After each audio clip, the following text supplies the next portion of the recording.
Olá, estamos de volta. Meu nome é Mônica Araújo, faço parte da área de alocação aqui da InvestSmart.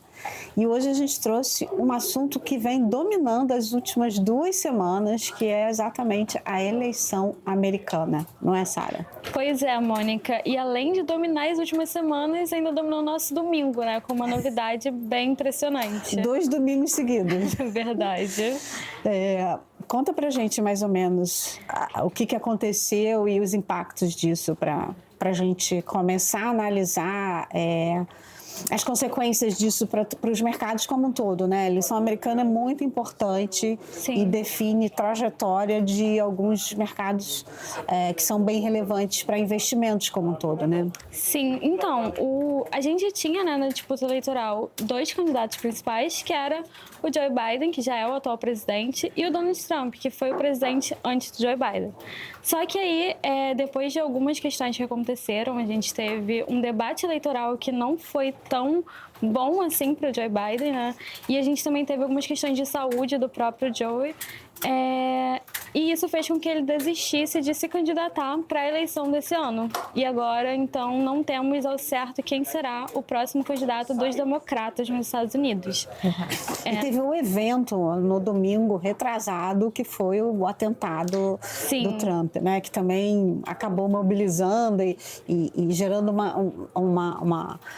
uma percepção de que ele poderia estar ganhando um pouco mais de probabilidade de vencer as eleições, né? Sim, e isso fez com que a candidatura do Biden ficasse muito fragilizada, né?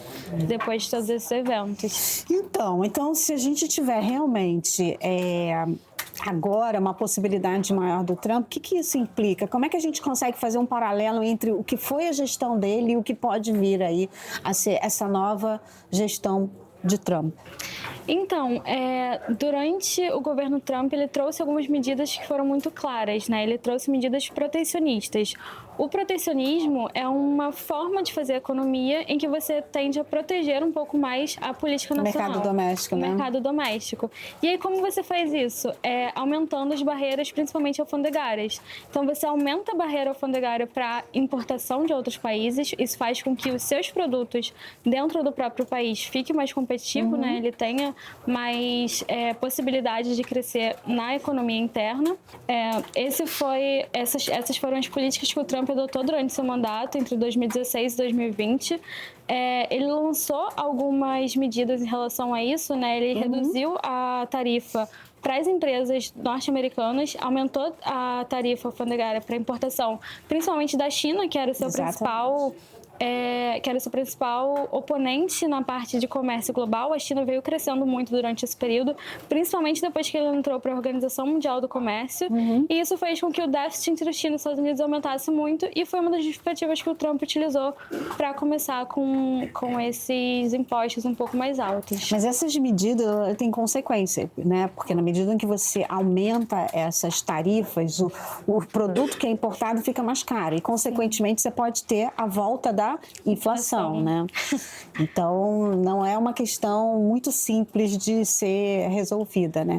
E, além disso, você tem a questão também do aumento do déficit americano, né? Então, a gente está com essas possibilidades, né, de mudança com a nova gestão, mas, ao mesmo tempo, você tem uma estrutura que é diferente do momento em que ele esteve no governo, né? Então, hoje o déficit americano é muito superior ao que a gente via no período do Trump, né? Da gestão anterior. Então, como é que isso pode ser resolvido? Inclusive, foi um assunto que entrou muito em pauta depois da pandemia, né? Porque a gente teve muitos estímulos que foram super necessários naquele momento, foram importantes para a economia não parar durante o período do Covid-19, mas tem consequências, e uma delas é o aumento exponencial do déficit público norte-americano. E aí, como que o Trump, né, e até o candidato do Partido Democrata podem impactar o déficit principalmente nas renúncias fiscais, no caso do Trump, né? Se ele começa a reduzir os impostos para as empresas, isso faz com que a gente tenha uma arrecadação menor. E uma arrecadação menor também impacta no déficit público de longo prazo. Então, é uma questão muito difícil. Ainda não está colocado ao certo quais são as medidas que o Trump vai colocar para resolver isso, mas é uma medida que entra muito em pauta agora, principalmente porque isso impacta o futuro, né? E os juros um pouco mais longo dos Estados Unidos, dos juros de 10 anos. Exatamente. E a gente teve até uma série de notícias positivas com relação à economia e à inflação recentemente, né? E a gente viu que o título de 10 anos nem cedeu como era de se esperar, né? Talvez já embutindo um pouco de risco dessa possibilidade de redução da arrecadação e de aumento ainda maior do déficit público. E tem outras implicações também, né? A possível vitória do Trump. Em que outras áreas a gente tem que estar olhando e tendo um pouco mais de preocupação? Então, quando a gente pensa em aumento das barreiras, também impacta outros países, né? Então, além da economia americana, também tem impacto nas empresas chinesas, principalmente a parte industrial e a parte de alumínio, de commodities metálicas, commodities metálicas como um todo, que pode impactar o preço por conta dessa barreira um pouco maior que os Estados Unidos criaria.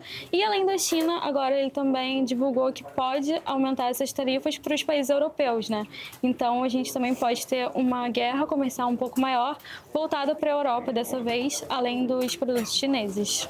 São várias áreas que podem ser atingidas aí, né? Sim. E isso sem a gente falar diretamente sobre questões geopolíticas, né? Que podem se acirrar aí, sobre o volume de investimento que o Trump já declarou que pode estar sendo feito na área de petróleo, né? Aumento da produção de petróleo, e a gente viu na semana passada uma queda forte aí no preço do petróleo, tanto do Brent como do WTI. Então, tem várias outras implicações também, né? A possibilidade de saída de alguns acordos, né? Que foi retomado pelo Biden, no governo do Biden, e a gente tem também a possibilidade de certas discordâncias com relação ao investimento no meio ambiente, né? Então, temos aí várias ações a serem acompanhadas aí nos próximos dias sobre o que pode ser efetivamente essa nova época, esse novo período, se realmente o Trump for o eleito nas próximas eleições americanas, né? Exato. Algum outro ponto aí para estar destacando? Eu acho que é importante só falar que ainda não é certo quem será o próximo candidato dos democratas, né? Então isso é muito importante para a gente decidir e para a gente entender como que vai ser o futuro dos Estados Unidos. O próximo candidato ele deve ser anunciado em agosto, né? Em meados de agosto. Na próxima convenção dos democratas, né? Isso. E até lá a gente vai ter muito assunto para falar sobre a eleição americana, porque é realmente uma pauta que importa para todos os países do mundo. Exatamente. Não se encerra aqui, a gente provavelmente vai estar retomando esse assunto nos próximos eventos e as consequências que isso pode ter para os mercados como um todo, tá? Então, vamos acompanhar. Acompanhe a gente por aqui também, né? Para estar sempre ligada nesses acontecimentos e que isso pode trazer de impacto para os investimentos como um todo. É isso. Obrigada, Sara. Obrigada, Mônica.